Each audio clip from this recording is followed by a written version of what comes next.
भैया एक ऑमलेट दे दो। भैया ऑमलेट तो नहीं हो पाएगा, हमारे पास सिर्फ कच्चे अंडे बचे। दुकान क्यों खोल के रखी है, बंद कर दो। देख ले अब तो बच्चा भी ताने मार के जा रहा है। क्या करें यार, अपने पास गैस की टंकी भी तो नहीं है। एक काम करते हैं, अपन दुकान बंद कर देते हैं। हाँ यार कर ही देते हैं।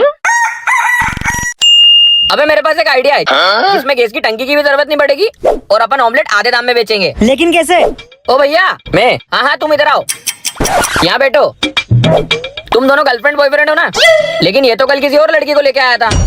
तुम्हारे से ज्यादा सुंदर थी वो। मेरे से भी ज्यादा सुंदर। ये भी शायद परसों किसी और लड़के के साथ में आई थी। अबे तेरे से ज्यादा सुंदर था वो। मेरे से ज्यादा सुंदर? अबे झूठ नहीं बोल रहा हूँ, ये अंडे में जो बच्चा है ना उसके सर की कसम। वो 10 को चलाती है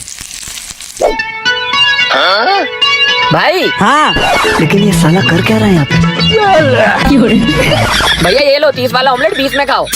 मस्त है भाई, अच्छा तो लगेगा ना भैया, नेचुरल गैस से जो बना है। भैया बहुत अच्छा बनाया। गोलमाल है भाई सब गोलमाल।